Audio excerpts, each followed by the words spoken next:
Now I'm going to tell you something that isn't written in history books. Have you ever wondered how the Vikings survived the coldest and darkest nights without firewood or electricity? Their methods will surprise you. When the polar night descends on the fjords and the temperature drops to unimaginable levels, modern people turn on the heating and lights. But imagine a world without electricity, central heating, or even enough firewood. This was the reality for the Scandinavians of the Viking Age, who not only survived but thrived in conditions that we would consider deadly. They did not fight winter, they became part of it, using knowledge passed down from generation to generation. Their homes, clothing, and daily habits were honed to perfection for one purpose: to survive the darkness and cold. It was a quiet, daily war in which the main weapon was not steel, but ingenuity. Watch the video to the end to learn how the architecture of the longhouse turned people's breath into a source of heat, and why simple wool was more effective than modern high-tech fabrics. What if I told you that everything you believed about Viking houses was wrong? We are used to thinking of the longhouse as simply a primitive dwelling. But in fact, it was not just a building, but a complex social and psychological fortress that protected not only from the cold, but also from the madness of the long polar night. The entire community, from the chieftain to the lowest worker, gathered inside this huge, elongated structure. Deep, brother, the night is cold. May your harvest be plentiful. Dozens of people lived under one roof, and this was the first and foremost secret to survival. The combined warmth of human bodies in a confined space significantly increased the overall temperature. It was a space of continuous activity that did not quiet down even in the middle of the night. The men carved wood and repaired tools and weapons, while the women spun wool and wove.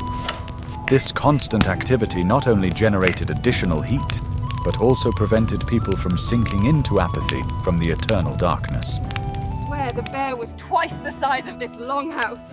The house was not just a shelter, but the center of the universe for its inhabitants during the long winter months.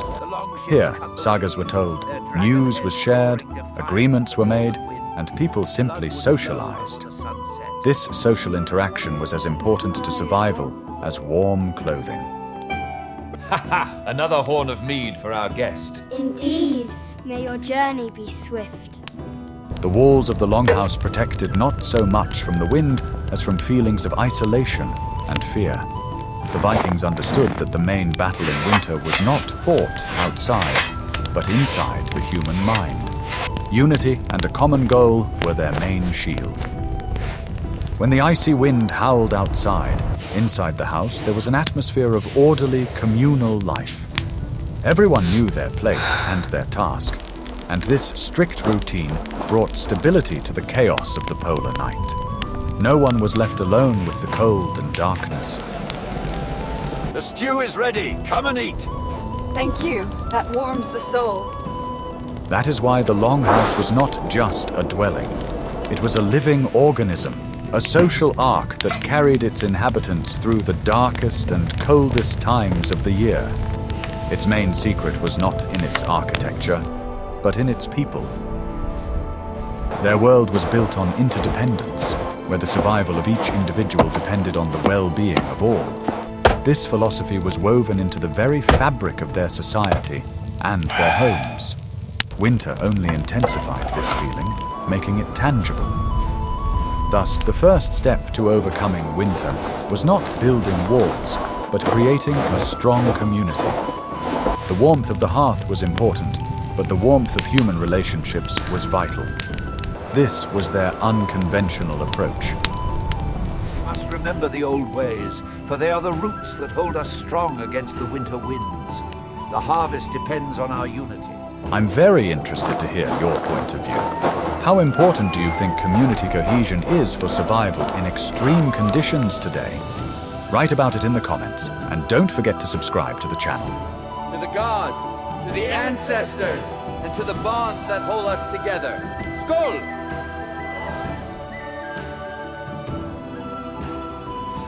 Are you ready to learn the truth about how the Vikings built houses that literally heated themselves?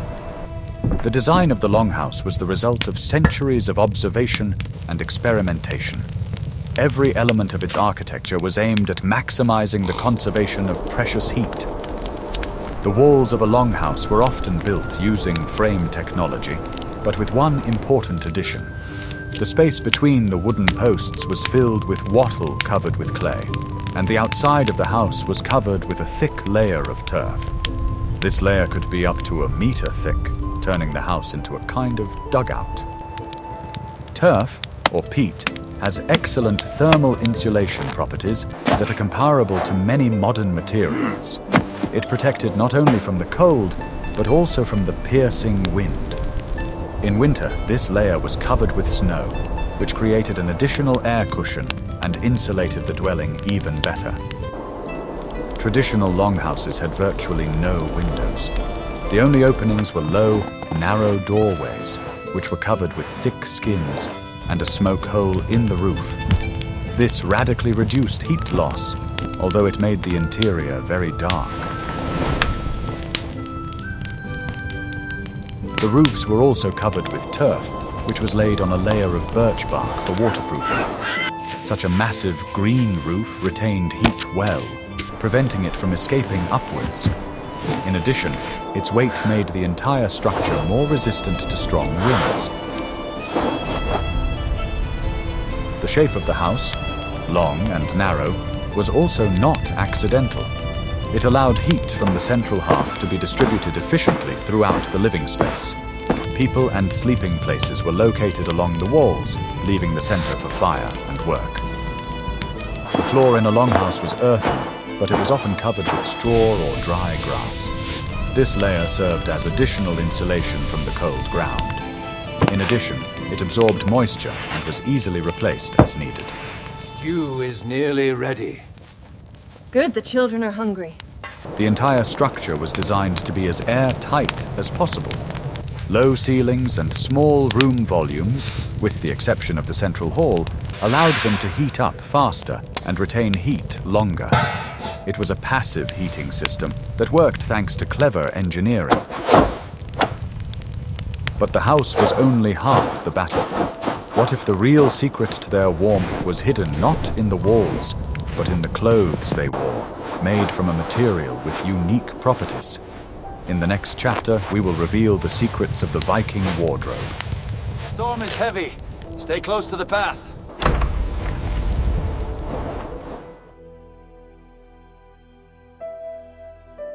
I will reveal the most closely guarded secret of the Viking wardrobe, and it has nothing to do with horned helmets.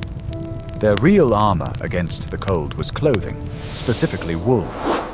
But it was not the soft, processed wool we are used to, but a coarse, greasy fabric with almost magical properties. The secret was lanolin, a natural fat found in sheep's wool. The Vikings processed the wool as little as possible, preserving the maximum amount of this substance. Lanolin made their clothes virtually waterproof, which was critical in a damp and cold climate. Instead of wearing one thick garment, the Vikings used the principle of layering. This method is used today by all manufacturers of high-tech clothing for extreme conditions. But the Scandinavians discovered it for themselves more than 1,000 years ago. It is freezing out here. Indeed. Is the longship ready for the tide? We must leave soon. The first layer against the skin was usually a linen shirt. Linen absorbs moisture well and wicks it away from the body, leaving the skin dry. This was important because wet skin freezes much faster. This fur will keep the chill away. Make sure your hood is tight, son. One or more woolen tunics were worn over the linen shirt. An air layer was created between these layers. It was this still air, heated by body heat, that was the main insulator, not the fabric itself. The outer garment was a heavy woolen cloak, or clek. It was also impregnated with lanolin and protected against wind, rain, and snow. The cloak was a versatile item. During the day, it protected against the weather, and at night, it served as a blanket. The feet were insulated just as carefully. They wore woolen pants and wraps that were tightly wrapped around the shins over the trousers. This not only provided extra warmth, but also protected against snow getting into their shoes. It is important to understand that their clothing was never too tight. The loose fit promoted better air circulation and created those very insulating air pockets. They intuitively understood the laws of thermodynamics. This clothing system was the result of centuries of adaptation to the harsh climate. Every element was well thought out and functional. There was nothing superfluous or random in a Viking's wardrobe.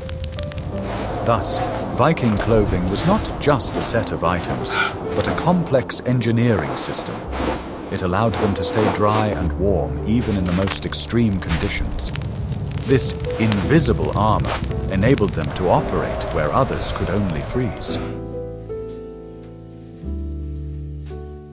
What I am about to show you was the center of the universe for every Viking family. See how the flames dance. They remember the old gods. Will the gods protect us this winter, Grandfather? At the heart of the longhouse was a hearth, but it was not the fireplace we are familiar with. It was a so-called langeld, or long fire, an open hearth stretching several meters along the central axis of the house. This shape was not accidental and was extremely practical. It allowed for heating the maximum area and gave access to the fire to a large number of people at the same time. All life revolved around it. Cooking, working, socializing. It is good to finally rest by the fire. Aye, and the stew is nearly ready. What a day! The langeld was the main and often the only source of light in the dark space of the longhouse. Its flickering flame illuminated people's faces, tools, and household items, creating a unique, lively atmosphere. It was a miniature sun during the endless polar night. The sun abandoned us that year. Only the warmth of the Longeld kept the ice from claiming our soul. Fuel was not always easy to come by in Scandinavia, especially in the treeless regions of Iceland. Therefore, the Vikings were masters of economy. They used not only wood, but also peat, which burned slowly and gave off a lot of heat. The smoke from the hearth rose and escaped through a special opening in the roof, located directly above the fire. This system was far from perfect, and the interior of the house was often filled with smoke. But it was an acceptable price to pay for warmth and light.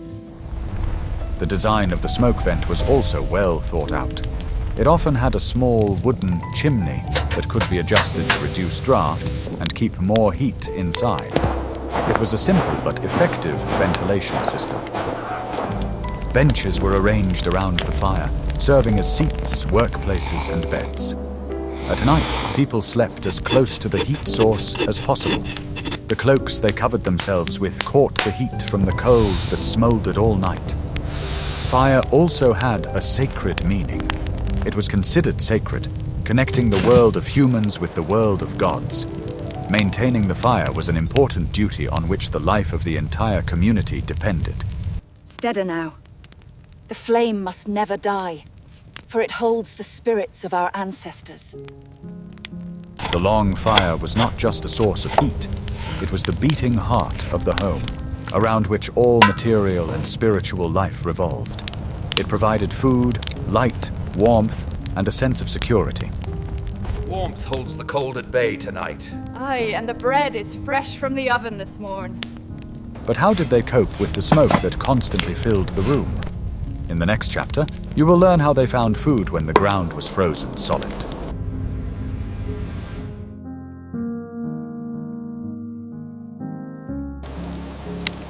Survival in winter begins in summer. The Vikings understood this truth perfectly well, and the entire warm season was devoted to preparing food for the long, cold months.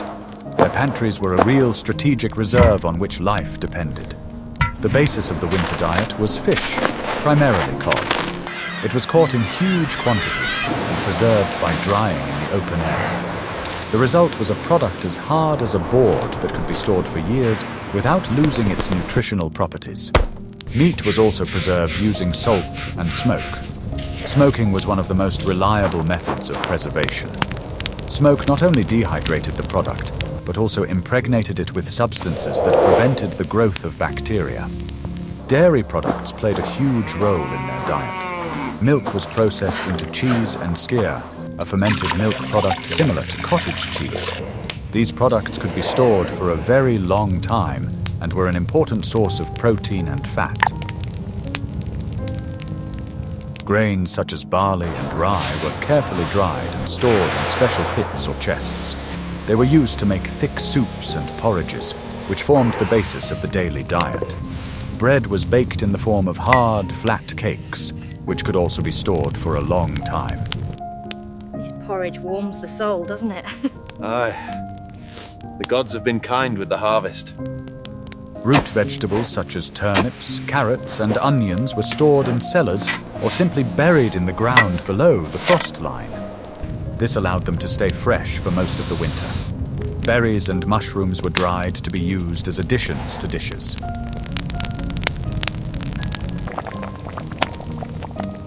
Fats were an essential part of the diet. Not only did they provide the body with the energy it needed to generate heat, but they were also used for lighting. Fat was a high-calorie fuel for both humans and their lamps.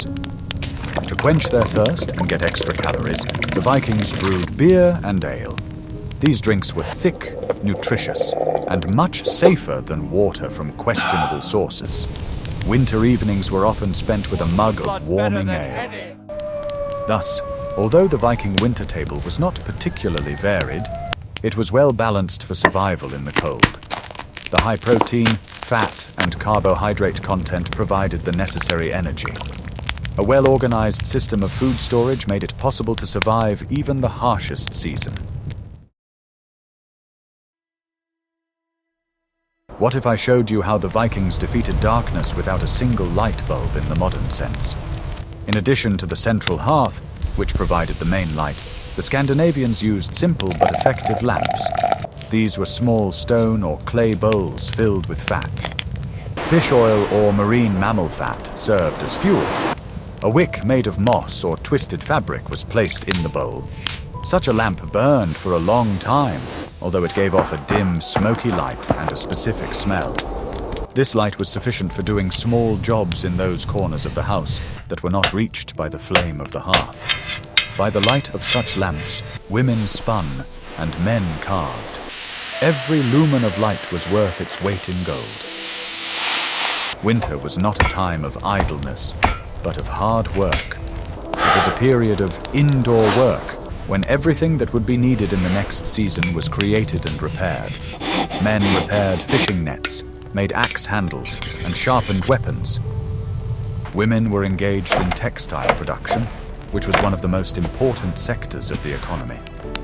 They combed and spun wool, and then created durable fabric on vertical looms. From it, they sewed clothes for the family and huge sails for dracars. We need more weight on this edge. Hurry, before the gust takes it! All right, lift that timber higher. The long, dark evenings were a time for stories. Skalds, professional poets, and storytellers were welcome guests in any home. They recited long sagas about gods and heroes, entertaining and educating at the same time. In addition to sagas, board games such as Hnefa Tafel, a strategy game similar to chess, were popular. Archaeologists find game boards and pieces throughout the Scandinavian world. It was an intellectual pastime that brightened the long wait for spring. Music was also part of winter life. Simple instruments such as bone flutes, lyres, and drums accompanied songs and tales. Music and stories supported cultural identity and strengthened social bonds. Thus, the Vikings did not simply wait passively for winter to pass. They filled it with meaning, work, and creativity. It was an active struggle against darkness, in which craftsmanship, art, and games were their weapons.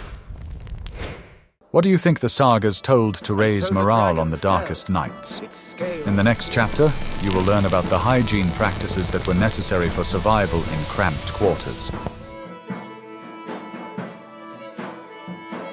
Contrary to popular stereotypes about dirty barbarians, the Vikings were surprisingly clean for their era. They understood perfectly well that in the crowded conditions of a longhouse, hygiene was not a luxury, but a matter of survival. Disease could spread at lightning speed in a closed community. One of the central elements of their hygiene culture was the bathhouse, or badstue. It was a small building where stones were heated and water was splashed on them to create steam. Steam treatments helped cleanse the skin and relax the muscles. The bathing ritual was regular, often weekly. It was not only a hygienic procedure, but also an important social event. I swear, he walked straight out into the snow wearing nothing but the hat. You're joking.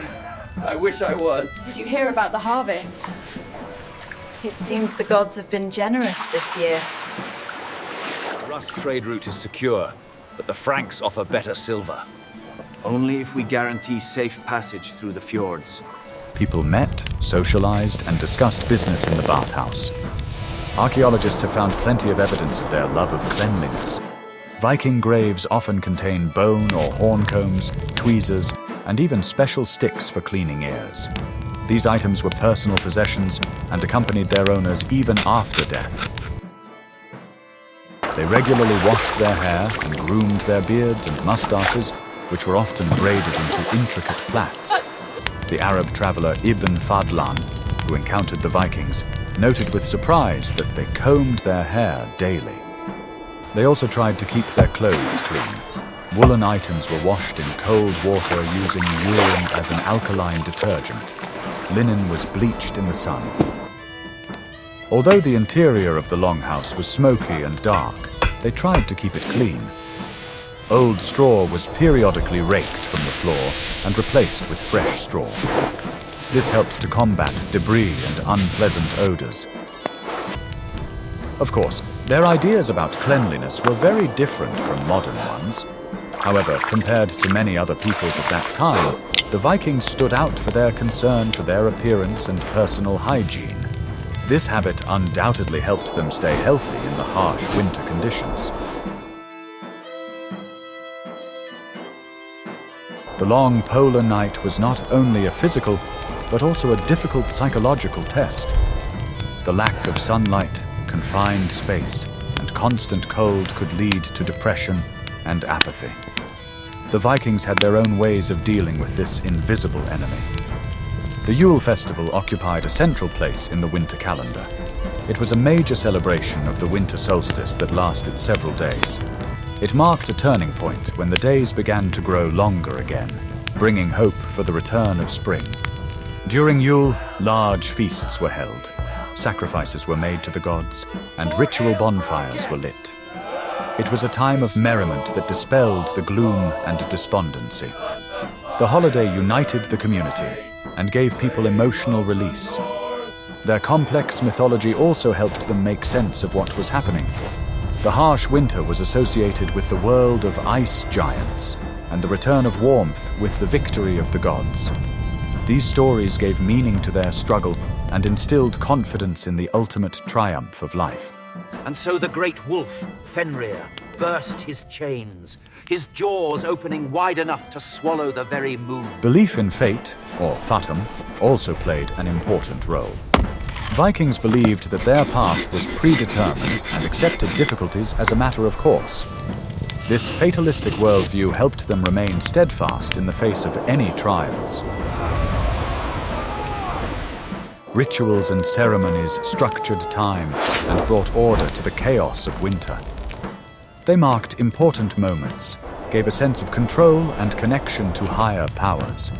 It was a psychological support in a world full of uncertainty. Telling sagas by the hearth was not just entertainment.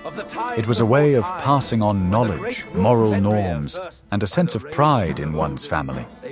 Stories about the exploits of ancestors inspired and taught resilience. These scars are not defeats. but the very legends themselves. The glory of our fathers carved in wood and steel. Thus, the psychology of survival was no less important than the physical aspects. Faith, rituals, and a strong sense of community created a strong mental shield. It protected the Viking mind from the destructive effects of the long, dark winter. Spirits of the flame.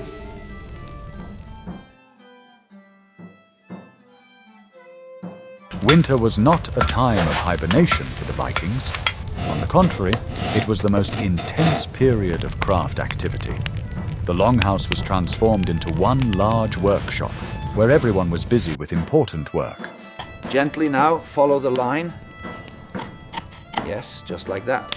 It was in winter that the fleet was prepared for future voyages. In large longhouses or special boathouses, men repaired the drakkars damaged during the previous season. They replaced planks, caulked cracks with resin, and prepared the ships for launch. She's ready for the spring. At the same time, work was underway on the weapons. Blacksmiths worked in their workshops, forging new swords, axes, and spearheads. The other warriors sharpened their weapons and repaired their shields and armor. Women's work was no less important. The production of sailcloth was a strategic task, as the speed and maneuverability of ships depended on the sails.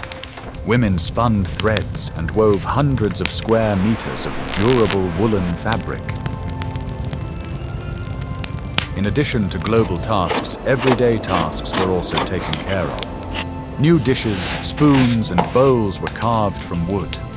Combs, knife handles, and game pieces were made from bone and horn.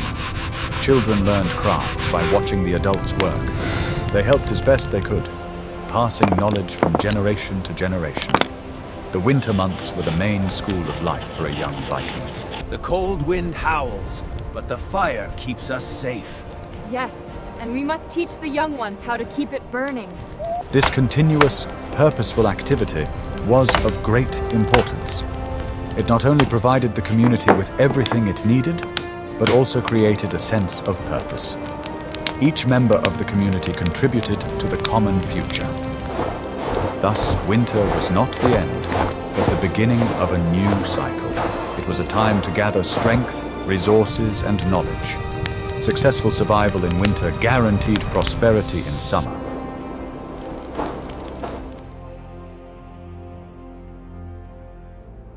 The end of winter was a long-awaited event.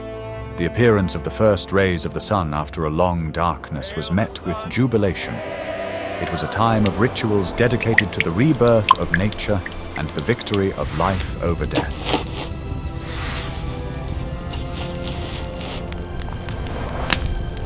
We welcome the spring. We welcome the light. With the melting of the snow and the opening of the fjords from the ice, an active phase of life began. Everything that had been done and prepared during the winter now found its use. Repaired ships were launched.